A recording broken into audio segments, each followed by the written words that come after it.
सामईन व नाज़रीन, काबिल एहतराम बुज़ुर्गों, दोस्तों, जुमला बिरादरान मिल्लत इस्लामिया और तमाम देखने सुनने वाले को अस्सलामु अलैकुम व रहमतुल्लाह।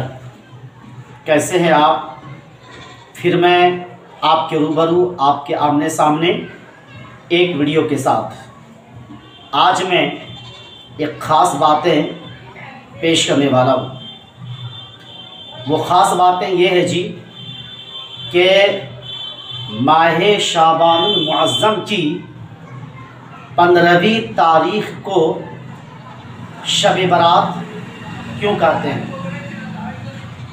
इस पर मैं आज बातचीत करने वाला हूँ। इसलिए आप सभी सामीन व नाज़रीन से मैं गुजारिश करूँगा कि हमारी वीडियो को शुरू से आखिर तक ज़रूर देखेंगे। तो लीजिए मैं पेश करता हूँ, आप समाअत कीजिए।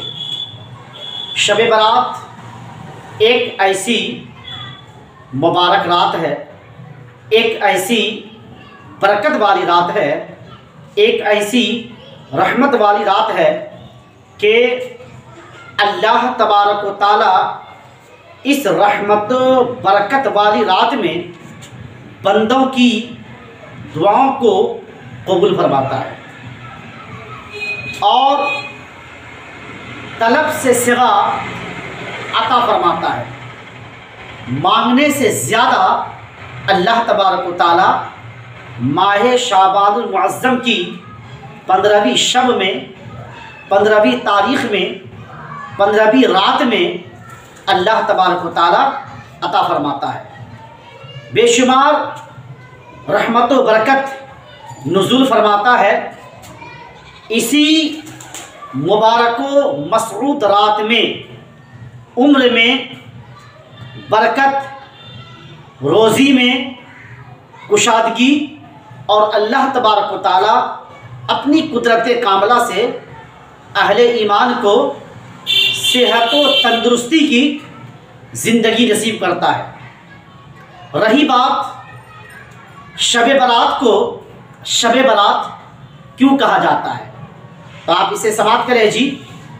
बाराअह के मानी होता है निजात, छुटकारा, रिहा, रिहाई। अल्लाह तबारक व तआला रहमान व रहीम परवरदिगार आलम अपने बंदों के गुनाहों को माफ़ फरमाता है और अल्लाह तबारक व तआला अपने बंदों को जहन्नम से निजात फरमाता है, जहन्नम से आज़ादी देता है। अल्लाह तबारक व तआला अपने बंदों को रिहा करता है, उसकी रिहाई होती है और परवरदिगार आलम अपने बंदों को आज़ादी का परवाना अता फरमाता है। इसलिए इस रात को शब बारात कहते हैं। आज की इस वीडियो में इतना ही।